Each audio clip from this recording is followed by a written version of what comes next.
Welcome back to the Goheen Cycles YouTube channel. Today I'm going to bring you guys a new product that kind of just hit the VTX market, which I seem to find pretty interesting right off the get-go when I saw it hit some of the Facebook pages and the forums.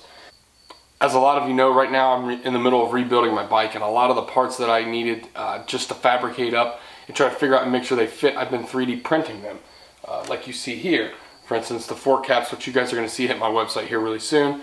And I used 3D printing to model the fender spacers for my new fender when I went to make sure, I just needed to make sure they were the right size, they wrapped around the fork right, and they looked okay with the fender. So I 3D printed them rather than send the plans off to the machinist and just have him make them, get them back and realize it's not something that I really wanted or what I needed.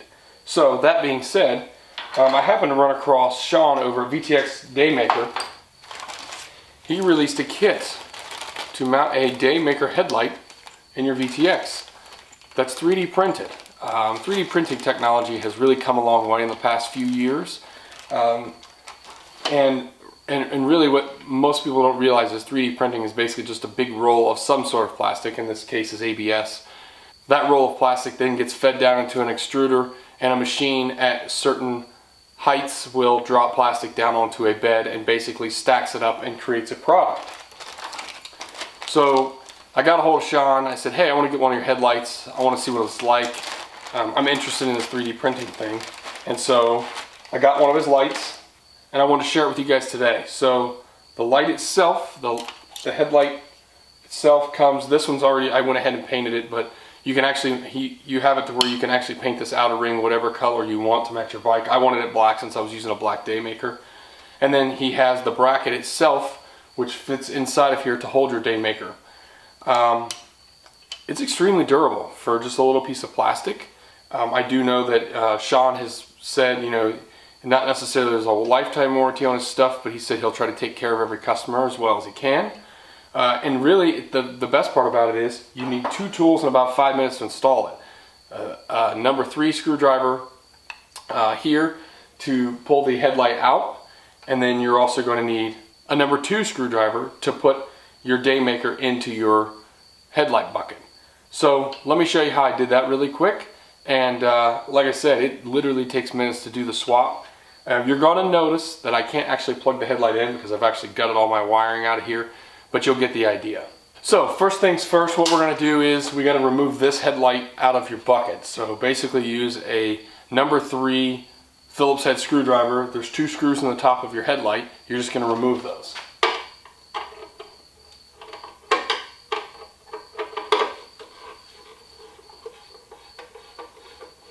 You're going to want to hang on to these screws because you're going to need them during the reinstallation.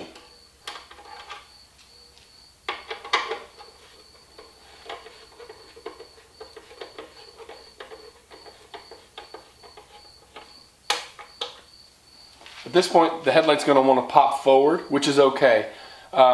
Basically, there's a small clip in the headlight. It's okay to do with this headlight. I would not suggest it with your Daymaker because that is plastic, but it's extremely easy to get this one in or on and off. So at this point, just pick the headlight up and out. And you'll want to unplug the headlight you have. Currently, I have an HID that was running in my stock bucket.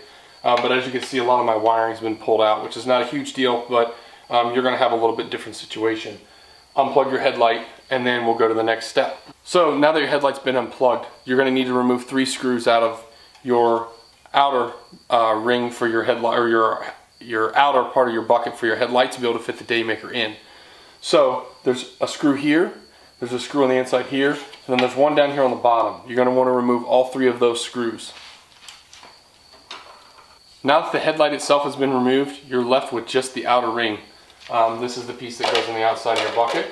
So now what we're going to do is we're going to mount the Daymaker headlight inside of this. Shawn provides 2 screws which need to be put back in place into your OEM outer ring. So in order to line this up correctly, there is an orientation that your Daymaker headlight needs to be into the headlight ring.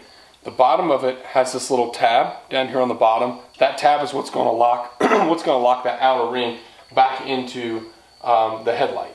So that being said, you also need to know that that's the down position, and the up position is on your Daymaker should have like a .SAE number or lettering on it. That is the top of the headlight. I know a lot of people get confused about that. Usually your text for your headlight saying it's a DOT approved headlight is going to be on top.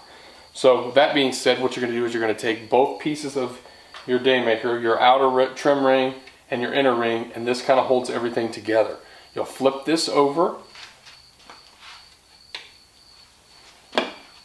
and again, top versus bottom, you'll slide it in place.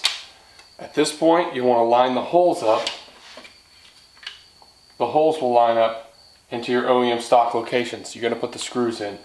My suggestion, and in Shawn's directions that he gives you, he specifically calls out the fact that you don't want to tighten one side down all the way before the other.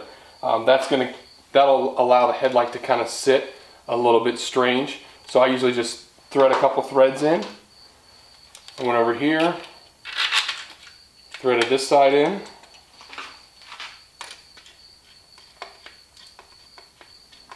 So now it's still a little loose, and I was doing like 2 small turns. I think he calls for a turn on each one of his things, or each screw, until they're snug. Again, this is plastic. Your headlight, your ring is plastic. Your OEM ring is plastic. You don't want to over tighten this. Get them snug.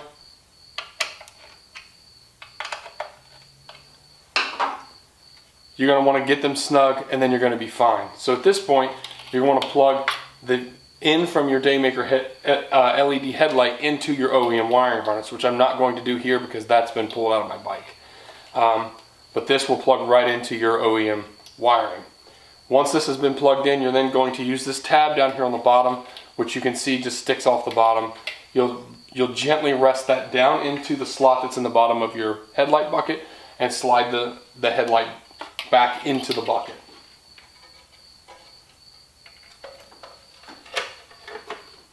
This allows the headlight to basically just sit in place. You're going to want to take the screws that you took out earlier to hold it in place, line it up. Now there is a shoulder on these screws. You need to make sure that shoulder is right.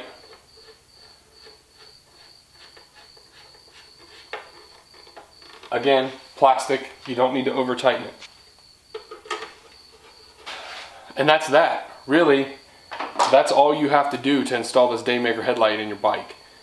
There are a couple other brands out there which there's absolutely nothing wrong with. I've always just been, I've been interested in the 3D printing thing and what you could actually do with it. I also like the fact that this is all ABS plastic, which is going to hold up to the weather and the elements. He epoxy seals the back part of it and then just leaves the outer, leaves this outer ring for you to paint, whether you want to paint match it to the bike or like paint it black. So all in all, I think it's a great deal. I know he's selling the brackets right now. They're currently going for $50 plus shipping. And then you can either get a headlight from him or he gives you some ideas on what headlights you can get from Amazon. So really gets 2 thumbs up in my opinion. I have the website listed down below, but it's VTXDAYMAKER.com. I know he has a couple other iterations too. He has some cool ones with like some halos and some color changing things, which is really cool. I just really didn't need that for what I was wanting. So stay tuned for that. So thanks again for stopping by the channel. I'll see you guys in the next one.